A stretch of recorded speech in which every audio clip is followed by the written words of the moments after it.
Well, hi everybody in YouTube land and welcome back to the channel. I'm super stoked if you are joining me. My name is Lisa Tamati and I am what am I? Bruce? What am I? I'm an ultra marathon runner, endurance athlete, I'm health coach, do a lot of health optimization, and I like to help people live better lives. And today we've got another great session with you. I have Bruce Jones with me from FoundSpace. FoundSpace is a company that does really good quality, top level infrared saunas. And today we're going to be talking about the benefits of infrared saunas. I'm very much into the longevity and anti-aging space. So anything that can help slow the aging process down, I want to know about it. And infrared sauna is one of those things. So welcome to the show, Bruce. Lovely to have you. Oh, awesome. Lisa, thanks for having me. I'm really excited to be here, and hopefully we can share some really cool content for the audience.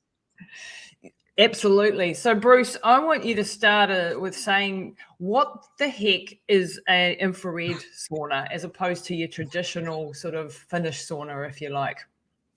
Yeah, sure. Thanks, Lisa. So, look, I'm sure that most of your audience and listeners are familiar with traditional sauna. I'm just going to draw that comparison because it makes it simpler to explain. So traditional sauna is, typically a room. I mean, thousands of years ago, it was a hole in the ground with an individual heat source. And on top of that heat source is some rocks. You pour the hot water on, you get the steam, creates hot air.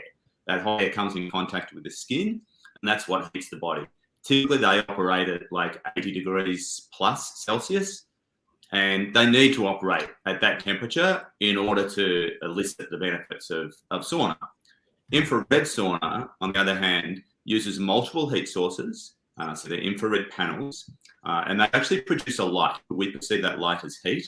And it's a very natural way to heat the body. So what happens is that light interacts naturally with the body and actually penetrates deep down into the body. And you're able to heat the body more efficiently. So therefore, the temperatures are lower. So typically infrared sauna operates between 50 and 60 degrees without that kind of hot air and hot steam that you have to, for some people, that's quite uncomfortable to endure that. And therefore heating the body up and eliciting all those great responses. They're also, typically infrared sauna is a cabin, like a piece of furniture that goes in the home and just normally plugs into a power point. So they're a lot more accessible for that reason. And also, really anybody from the age of, 8 to 80 can use an infrared sauna. Okay, so the infrared is using different light frequencies. So we're talking about, correct me if I'm wrong, near infrared and infrared light. And these penetrate sort of deeper into the skin, doesn't it? That's why we don't need it to go up to 80 degrees plus or 90 degrees like the traditional sort of Finnish sauna, because it actually heats the body down deeper. Is that correct? That's correct. Yeah, exactly. So infrared is a part of the sun's overall spectrum. And the infrared spectrum is quite large, but we're just dealing with a very, very small part of it in the sauna. And it's that part, like this time of year in Australia, if you go outside in the winter in Australia or in New Zealand, this Saturday in New Zealand is going to be like a sunny day. The air's going to be cool. But if you get in that sun and you feel the warmth of the sun, that's the infrared that you're feeling. So, okay, and that you feel it kind of getting into your skin and kind of warming your body up really naturally. And it's a very gentle heat. So I've done a lot of infrared saunas over the years, and I like it that you don't have to actually really cook yourself, to get some real benefits, and it gets in really deep. And I'm sort of very fascinated also with the whole infrared light spectrum for different uses, not even just for infrared sauna. And I know, infrared lights and near infrared lights, they use them for skin, they use them for hair growth, they use them for quite a lot of different things, even for helping with brain function. I've done a couple of podcasts on that type of thing. Is that also what's happening in the infrared sauna? Are we getting any sort of cellular level benefits? Like when you go into a sauna, you get heat shock proteins, you get endorphins, better endorphins coming out and this sort of thing. But is it also doing something on that sort of cellular level from the infrared light spectrum stuff, or is it more from the heat perspective? So I think first and foremost, it's from the heat perspective and the body's response to that heat. As you mentioned, heat shock protein, helping to build good quality proteins in the body and get rid of the bad ones. Secondly, though, some infrared saunas offer, most infrared saunas work in what we call the far infrared wavelength, which is the gentlest of the heats, and makes up about 75% of that beneficial part of the infrared spectrum that we're dealing with. We then move into like mid-infrared, which doesn't get talked about very much, but red light and near infrared is what you mentioned. So yeah, that's where you get those additional benefits, such as, it's been, red light near infrared has been shown to be good for mitochondrial function, for example, right? Yeah, exactly. Help improve the efficiency of mitochondria. It's also been shown to be good for collagen, supporting the collagen production in the skin, particularly the structural part of the collagen. So first and foremost, this sauna in general, the key is to get into the sauna, and it's the body's response to that stress, which is a heat stress essentially, which is where the main kind of benefits come from. Does that kind of make sense? Yeah, absolutely. So when you get into the sauna and you get these heat shock proteins coming out, can you explain, and we're going to go, this is a short session today, and we're going to do a deep session with one of the people that are really deep into the science. And what we will do below in the show notes is linked to a PDF by Paul Taylor, who's a neuroscientist who's gone really deep into the whole science of it, so that we don't butcher it, because neither Bruce or I are scientists. So we don't want to absolutely butcher it, but we will put that link down below in the show notes. And from a heat shock protein perspective, can you say anything about what heat shock proteins are and what they do in the body and how they help produce different hormones and so on? Yeah. So look, again, Lisa, and thanks for referring to that. Look, I'm not the sciencey guy, here. I'm the practical guy, but it's my understanding that heat shock proteins, just similar to cold shock proteins, actually, with cold shock therapy. They help support the production of good quality proteins within the body. And they also help rid the body of, some of the proteins that aren't serving us so well. So that's kind of the higher level kind of benefit. I think it's also handy for people to understand that the key benefits that we find with sauna. Well, firstly, can we just talk a little bit about perhaps there's a big study done on, big Finnish study done on the benefits of sauna. Yeah, it was a brilliant study. Yep. Yeah, so there was a big Finnish study done, and it was on the use of sauna, and that was they're sure they were using traditional sauna, but keeping in mind that infrared sauna elicits the same sort of responses. And this study was done with 2,300 men or something, and it was done over a 20-year period. And it was shown that significant reduction in death from cardiovascular disease, like a 50% reduction in death, and something like a 30% reduction in death from anything, so all-cause mortality, which is really cool. But it was dose dependent. So it was like sauning 4 or more times a week is really where the benefits start to increase. It's a little bit like, Lisa, if you were to put somebody on a running program, they're likely to be doing more than 1 or 2 sessions a week, right? I would assume you're likely to program 4 or more sessions a week of varying kind of nature in order for them to, to start to improve. Think of using sauna as the same. If you really want to experience the benefits, you've got to start using it more. And this is why it's important to, if you can, try and get one in your home so that you can use it regularly. And this is the same with everything, Bruce. And a lot of people are looking for the magic bullets. I've just done a video on magic bullets, and people have this mentality. I use it. I'll do it once, and I'm good to go. What we want are epigenetic changes that happen over a period of time. And so whether you're doing, say, something like hyperbaric, or you're taking supplements, or you're changing your diet, you really need to do things over a longer period of time to see those genetic and epigenetic changes coming through. And this is what we're seeing in that Finnish study, where you've got men followed for 20 years. And one of the biggest impacts I saw on that study actually was that there was a massive decrease in the amount of Alzheimer's. And dementia and sort of neurodegenerative diseases too, which I think's fascinating research.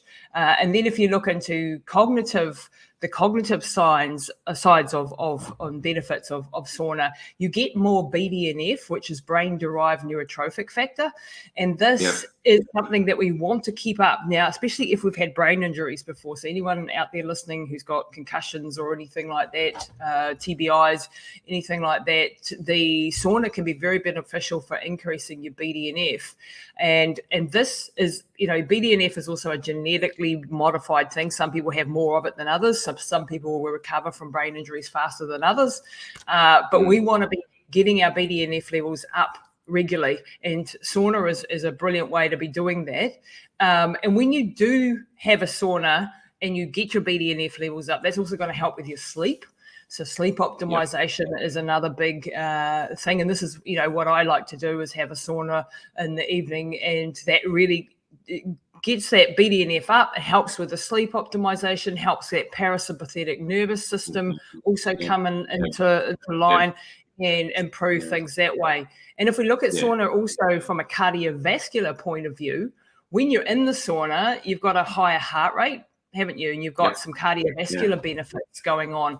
How do you use it, Bruce? What do what's your sort of protocol, if you like, for using the sauna? So I've got two kind of sessions that I use. My daily session, well, probably three actually. My daily session is I'll normally train in the morning.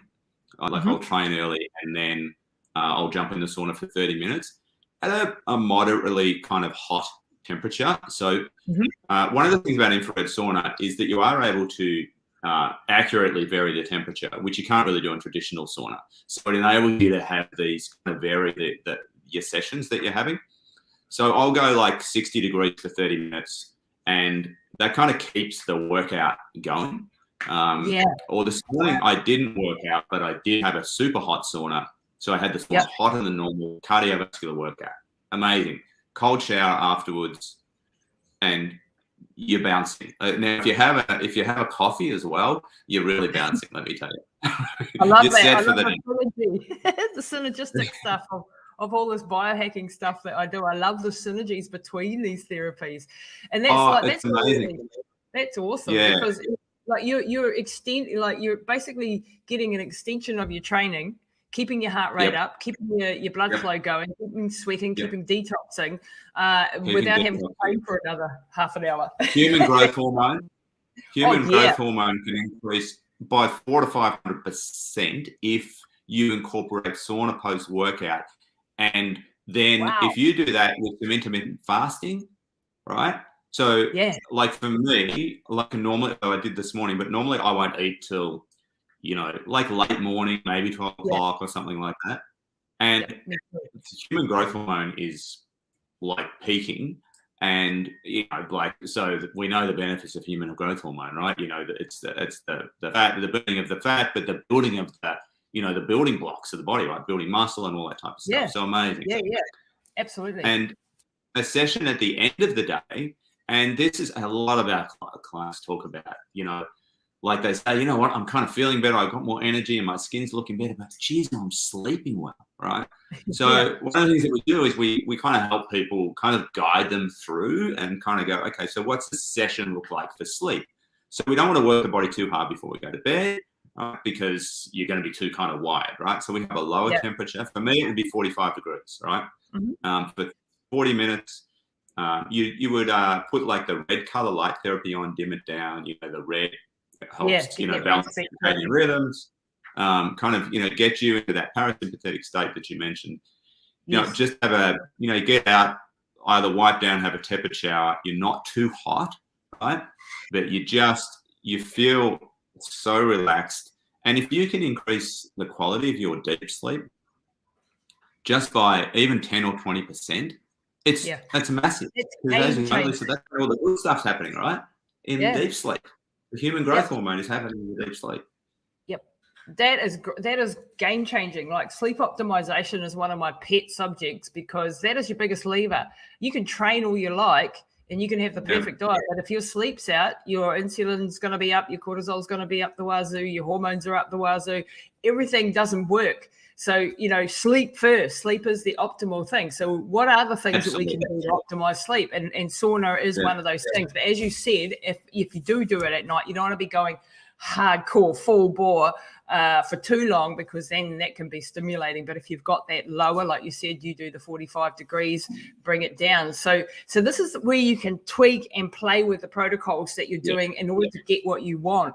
I remember a study that I read recently, and I hope I don't butcher it, but when you did sauna use for 3 days in a row, that's when you saw the real massive spikes in human growth hormone. So I think it was, don't quote me, but it was a couple of times and then 5 times. But then on day 3, I remember it was 16 times more human growth hormone coming out. And human growth hormone in a natural manner. Like, this isn't not a human growth hormone that you've injected at all at once into a bolus into the body, which in your 50s or 60s maybe not a good idea. This is a natural human growth hormone release that happens over a period of hours, and this is very, very beneficial for anti-aging and keeping you younger, keeping your musculature, stopping sarcopenia, all of these sorts of aspects. So there's just so many nuances, and infrared sauna I see as a part of a really synergistic biohacking approach. So to me, I'm always looking for ways to just add into my protocols that are things that are fairly hopefully simple to bring in, and of course all these things cost money, and all of those sort of disclaimers and everything, but trying to do things every day that are going to make me live longer and healthier and help my immune system and help me stay fit and healthy, so that I have an extra 20-30 years of lifespan. That's my goal. Right? Absolutely. That's kind of like, it's one of the things that I say to people sometimes, Lisa, is like you mentioned before, right? There's no magic pill, there's no quick fix, there's no silver bullet, right? Sauna is, can be a really big piece of the kind of wellness puzzle, right? It can also become a catalyst, and this is just from experience, working with thousands of clients.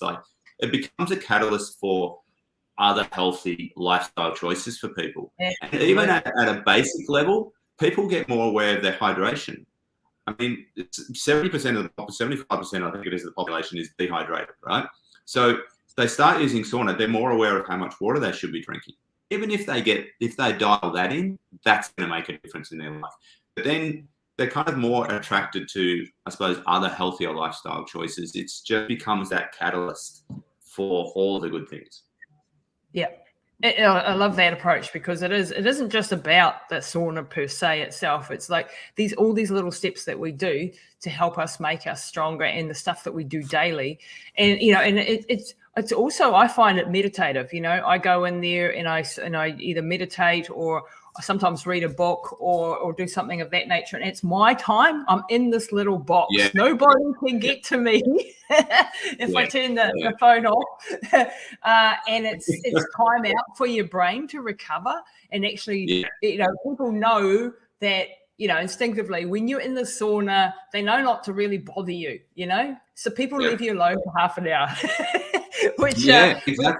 It's also a gold thing for stressed out executives and people that just need a break.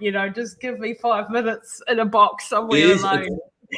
It's time for yourself. It's creating space for you to be with yourself and connect with yourself, and connect with how you're feeling in the moment, and, perhaps reflect on the day, and perhaps, maybe even, build some affirmations or, this, but it's time for you to create that. You've got that space, create whatever you want within that space, and it's, stress is such a big thing these days. And, and you touched on before about the mental health and all those type of things. And, this is something that can really support people in their, in their busy lifestyles. Yeah, absolutely. So you're saying that people should be doing this 3 to 4 times a week, sort of minimum, if they've got access to a sauna. And obviously not everybody can get access to a sauna in their own place, and sometimes you'll have to go somewhere to do an infrared sauna. But ideally, just from without looking at that sort of problems, ideally you'd be doing it 3 to 4 times a week, if not even more than that. Yeah. Sort of just like your training regime. You go out, you go to the gym, you go and do your sauna as well. Excellent. Absolutely. And I train most days and I sauna most days. Like it'd be like 6 out of 7 easy. Sometimes every. And you look like it, Bruce. You look like you do. You look like you're fit and you're healthy. And there's no. Well, I'm similar vintage to you, and I'm probably fitter now than what I was, 15 years ago. It's and look, I'm strong. I've got good muscle mass. I'm not carrying any. And look, is it just the sauna? No. I've got a good lifestyle, right? But the saunas really supported that, particularly over the last, 5 years or so. Yeah. So there's a whole lot of reasons to be doing this, but is there any contraindications? Are there people who shouldn't be getting in the sauna? Look, there's some contraindications in terms of like people that might have they say that cannot be great if you've got anything like MS or perhaps something like that. If you've already got a fever, you should wait till the fever passes before you get in the sauna, because I assume you're just going to kind of amplify it. Pregnancy is another one. However, I do know that in the sauna countries where they traditionally sauna, Finland, Sweden, all those sort of places, they've even given birth in the sauna, right? So they just go in the sauna without pregnancy. Wow. Pregnancy, you've obviously got to take the advice of the medical professionals, for sure. Like, and we don't want to contradict any of that. However, I have heard that some people are still using sauna through pregnancy. So and being other than that, not really. You've just got to listen to the body, particularly with infrared sauna, because it's a very natural way to heat up, as opposed to traditional sauna. That can be, quite stressful on people, particularly if they've already got, cardiovascular problems. But look, we've had clients over the years with, with the hypertension and other cardiovascular problems, and they've actually found that infrared sauna has brought their levels down. I actually had a guy once trying the sauna out, and he had his had a pulse oximeter on, and his oxygen saturation went up, because it was typically like 90, and it went up to like 95. Wow. And his blood pressure went down. Wow, that's gold. He had his blood pressure monitor on, and he was so he checked his blood pressure. I can't remember the numbers, but it went down, and his oxygen levels went up in his body. So. Wow. And oxygen, I mean, I'm a big, we have hypoxic areas in our body as we get older, and we get senescent cells, and we get crushing, or any sort of injuries where there's hypoxic tissue. So anything that can get more oxygen delivered, and blood flow is a part of that, right? So blood flow, keeping. And for people who can't exercise for whatever reason, injury or things like that, this can also be a way to have an exercise mimetic of sorts. It doesn't replace exercise, don't get me wrong, but it like you do with your exercise, and then extending your training basically by being in there, because it is raising your blood pressure, your heart rate, the output of your heart, and so on. And it's one of those things. It's a hormetic stress. So a hormetic stress is something that stresses the body in the short term to bring long-term benefits, as does exercise. So when you go to the gym and you do some weights, you're actually breaking down the muscle fibers. But what happens is that sends signals to the cells to produce more muscle fibers and to increase your fitness and your ability to do that. So it makes you stronger. So we want hormetic stresses. We want these short, sharp little stresses throughout the day. Cold does this as well. So I do cold showers in the morning and go for cold swims whenever I can, because that elicits a whole lot of hormetic stress responses that are really beneficial to the body. And so does exercise, and so does fasting, and so does sauna. what we've got to take into account is the state of the person. So when when I'm working with somebody who is perhaps very ill, I've got to sort of try to assess what their ability to deal with hormetic stress or not, and can their body cope with it. So there is always that aspect to it that you have to sort of say, is this person going to respond to the exercise in the appropriate manner, or the fasting, or the sauna? And that goes across for everything that you're doing. You have to be able to respond to it. And always, this is not medical advice, people. This is not, just make sure that you always check everything off with your doctor. If you've got any concerns around hearts, cardiovascular, make sure that you're sensible with what you do. We don't want to do anything silly and extreme. Bruce, I think you've just covered that beautifully, and I love how you use it. You're a walking advert for your saunas, and we're going to have in the link below to Found Space. Just as before we wrap up, can you explain to me what should people be looking for in a sauna? Found Space's saunas are the top quality saunas in New Zealand and Australia. Can you tell me some of the things that you have made sure are in your saunas, or that people should be just looking out for if they're going to be buying one of these? Sure. Look, I'll just start by saying it's an unregulated industry, so there's no standards or requirements that have to be met whatsoever. So one of the standards you want to look for is firstly to meet the local electrical standards. And I know that might sound obvious, but like a lot of that are sold on the market don't, because that's a safety factor. The other thing is to look for heaters that are low EMF. I'm sure you've spoken about EMF in your content before. Look for saunas that are made from first grade timber with no, toxic glues or anything in the constructions, no formaldehydes, no plywoods, nothing, like everything, and from preferably from a sustainable source. And also just consider, I suppose, the relationship with the company in terms of do your research, read reviews. What's the service like? Good in the event something go wrong and all those sorts of things. So, and that is we've been in this industry a long time, so we're quite familiar with kind of what goes on. So I think that's really, really good, because we don't want to expose ourselves to more toxins. I mean, we've got toxins everywhere in our environment, and it would be very easy to be exposed to more toxins if the construction of the sauna has used those things like formaldehyde or toxic glues or anything in the mix. So that's really probably a super important one that you don't necessarily think about, right? When you're buying one, you just think about, it's a sauna, it's infrared, good to go. That would have been my approach. Just don't buy the sauna on price alone. That could be a mistake. And the EMFs. So what are the EMFs? How does Found Space deal with the EMF problem? Because doesn't all electrical put out EMFs? Yeah, it does. So what you want to do is have something so the measurement for EMF is milligauss. And so, for example, if you hold this up to your ear when you're talking to somebody, that could be producing anything from 60 to 120 milligauss. That's very high. That's why we shouldn't do that for long periods. A microwave, if you stand in front of a microwave, they're producing about 30 to 40 milligauss, even though they're shielded. So we want something that's less than 3 milligauss at the point of where, right at where the heaters are. And that's considered a very safe level, and there's extra technology that needs to go into the heaters in order to reduce the amount of EMFs. It's cheaper to make a heater that is not low EMF.